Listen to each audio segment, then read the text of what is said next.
Bismillahirrahmanirrahim. Assalamualaikum warahmatullahi wabarakatuh. Kembali lagi bersama saya, Sri Saniawati, dengan NIM 185100192. Saya mahasiswa dari IKIP Siliwangi, Prodi Pendidikan Matematika, Angkatan tahun 2018, yang saat ini sedang menjalankan kuliah kerja nyata di Desa Padasuka, Kecamatan Cibinong, Kabupaten Cianjur.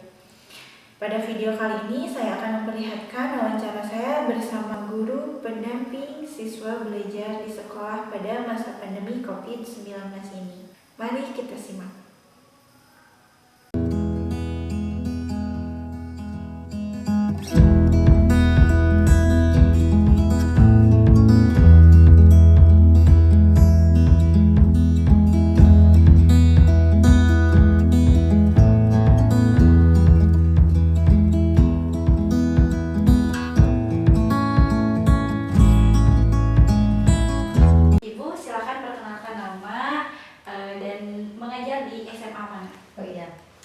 Assalamualaikum warahmatullahi wabarakatuh. Perkenalkan, nama saya Ai Sumarni.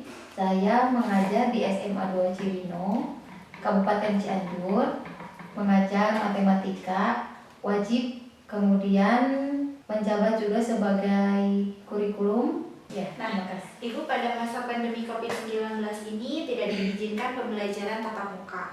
Apa yang Ibu lakukan?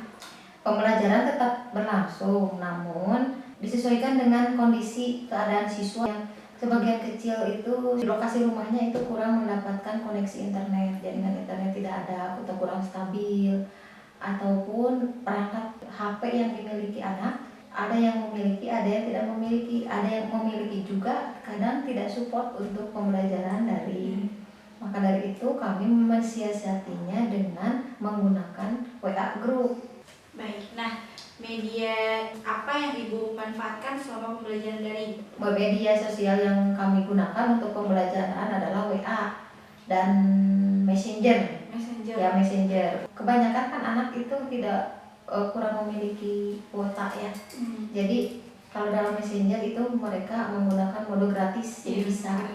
Nah, untuk Zoom pernah saya coba dengan anak-anak yang memiliki HP yang support untuk pembelajaran daring, bisa menggunakan Zoom, tapi beberapa anak kesulitan dalam jaringan internetnya. Ada yang bisa masuk, ada yang enggak, ada yang bisa masuk tapi tidak ada suaranya, ada juga yang keluar masuk, kurang efektif. Jadi kami tidak menggunakan Zoom atau Gmeet yang lainnya. Ya. Apakah materi pembelajaran dapat tersampaikan dengan baik pada pembelajaran daring? Mungkin kalau disebutkan baik juga tidak, disebutkan buruk juga tidak. Nah, yang baiknya dilihat dari hasil siswa yang 90% itu mengerjakan tugas atau tuntutan dari KBM itu apa, misalkan membuat produk, membuat presentasi atau rangkuman atau apapun ya yang dipahami mereka, itu banyak 90% mengerjakan. Nah, yang tidak mengerjakan itu anak yang terkendala HP, kami yang dekat-dekat berusaha dipinjamkan tabletnya dari sekolah. Kemudian dan yang ada juga 10%-nya itu ada juga anak yang karena tidak tatap muka, jadi mereka bekerja ke kota. Jadi karena kerja mereka tidak mengerjakan. Bagaimana hasil belajar siswa pada pembelajaran daring jika dibandingkan dengan pembelajaran tatap muka? Dua-duanya punya kelebihan dan kekurangan. Kalau kelebihan daring dari tatap muka itu kemampuan IT mereka itu bertambah. Misalkan dalam WA saja mereka itu jarang mengetahui fitur WA itu untuk yang fitur semua di WA itu mereka kegunaan fitur ini ternyata ini ya Bu ya, ternyata ini mungkin dalam ada yang bisa mengupload videonya ke YouTube, ada yang sebelumnya kan sebelum diupload ke YouTube itu harus diedit dulu. Nah, itu kelebihan pembelajaran daring itu. Ada beberapa siswa yang keterampilan IT-nya agak meningkat, ada juga yang tidak, ada juga yang lebih mengenal aplikasi itu. Dan kekurangannya adalah kurang terlihat perkembangan sikap, kurang bisa dipantau, kurang bisa diobservasi oleh guru. Perkembangan sikapnya itu aja kekurangannya. Nah, apa perbedaan yang Ibu rasakan antara pembelajaran daring dan pembelajaran tatap muka? Kalau daring itu menuntut saya untuk kreatif bagaimana menyajikan media pembelajaran supaya siswanya tertarik gitu mau membaca, mau belajar gitu. Dan saya berusaha untuk ketika siswa bertanya itu langsung merespon gitu supaya semangat belajar mereka tidak turun ya.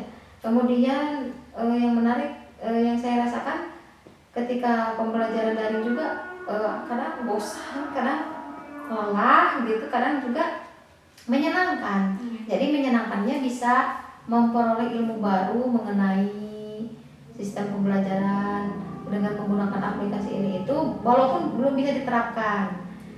Ya intinya menyenangkannya bisa mendapat ilmu baru dalam bidang IT gitu. Menurut Ibu, apakah pembelajaran daring ini bisa membantu atau malah menghambat dalam pembelajaran matematika? Karena materi matematika cukup sulit dipahami. Ya.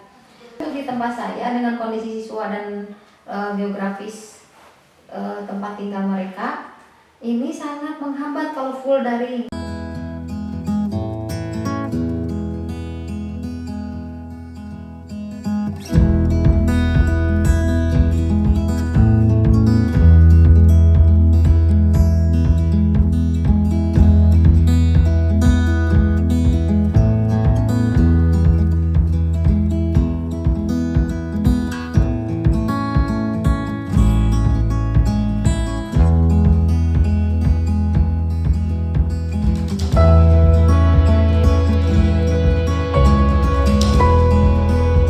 Bismillahirrahmanirrahim. Assalamualaikum warahmatullahi wabarakatuh.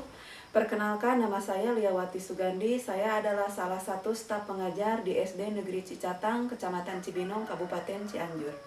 Nah, pada masa pandemi COVID-19 ini kan tidak diizinkan pembelajaran tatap muka. Betul. Apa yang Ibu lakukan? Saya melakukan pembelajaran secara kombinasi. Ada tatap mukanya, kemudian ada tugas-tugas yang diberikan dan dikerjakan secara daring oleh siswa di sekolah, dibantu oleh orang tua atau siapa saja di rumah mereka yang bisa membantu dalam pembelajaran. Nah, dalam pembelajaran daringnya, media apa yang Ibu manfaatkan selama pembelajaran daring? Berhubung dengan keterbatasan sarana dan prasarana, karena saya kebetulan berada di salah satu daerah terpencil, maka sarananya itu sangat terbatas. Saya hanya bisa melaksanakan pembelajaran daring melalui WA Group dan Zoom Meeting. Baik, apa Ibu merasa nyaman dalam pembelajaran daring ini?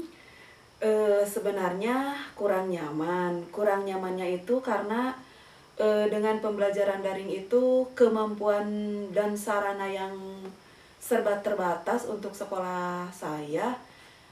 Tapi mau tidak mau, berhubung kondisi sekarang seperti ini, maka kita dipaksa untuk proses pembelajarannya dilaksanakan secara daring. Dan mau tidak mau juga proses pembelajaran, materi pembelajaran harus tersampaikan kepada siswa. Apa materi pembelajaran dapat tersampaikan dengan baik pada masa pandemi COVID-19 ini? Hanya tercapai dan tersampaikan itu hanya beberapa persen. Tidak seluruh kompetensi dasar bisa disampaikan. Siswa tidak bisa menyelesaikan seluruh kompetensi dasar sampai habis, dikarenakan dengan kondisi yang saat ini ya, kembali lagi tadi ke sarana dan prasarana yang tidak memungkinkan. Nah, bagaimana hasil belajar siswa pada pembelajaran daring jika dibandingkan dengan pembelajaran tatap muka? Cukup menurun ya jika dibandingkan dengan tatap muka. Mungkin sekitar 70% ketercapaian materi yang bisa diserap oleh siswa. Baik, kendala apa saja yang sering ditemui pada pembelajaran daring di SD? Yang paling dominan itu kendalanya adalah koneksi internet. Yang kedua, pemahaman atau penguasaan IT-nya, baik guru maupun siswa. Untuk SD itu di daerah saya itu hanya berapa persen yang menguasai atau yang memakai HP misalkan. Apalagi kalau misalkan laptop atau komputer, itu tidak ada sama sekali. HP pun hanya berapa persen yang memiliki. Jadi yang digunakan oleh siswa untuk pembelajaran daring kadang-kadang HP orang tuanya yang dipakai. Baik, Apa perbedaan yang Ibu rasakan antara pembelajaran daring dan pembelajaran tatap muka?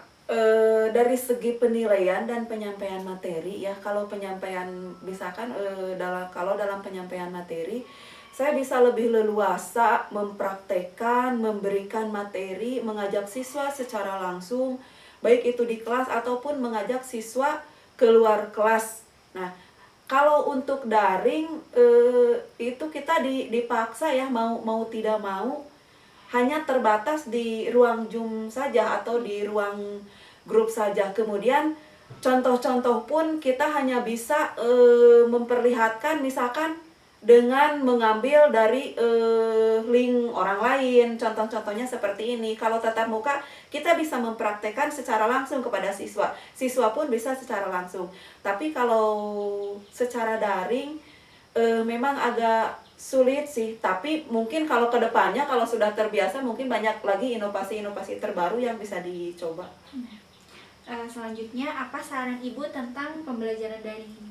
Menurut saya setelah hampir setahun lebih melaksanakan pembelajaran secara daring, sebagai guru atau tenaga pendidik kita dituntut untuk berinovasi ya, mengadopsi media pembelajaran ataupun metode-metode pembelajaran supaya proses pembelajaran itu tidak kaku meskipun dilaksanakan secara daring. Kita harus mampu berkolaborasi baik dengan sesama guru, mengajak siswa agar proses pembelajarannya itu kita bisa membawa siswa itu belajarnya itu meskipun daring, tapi siswa harus bisa merasakan pengalaman-pengalaman meskipun dalam terbatas gitu. Jadi kita harus sekreatif mungkin seorang guru itu menciptakan pembelajaran yang menarik dan menyenangkan bagi anaknya agar siswanya tidak bosan.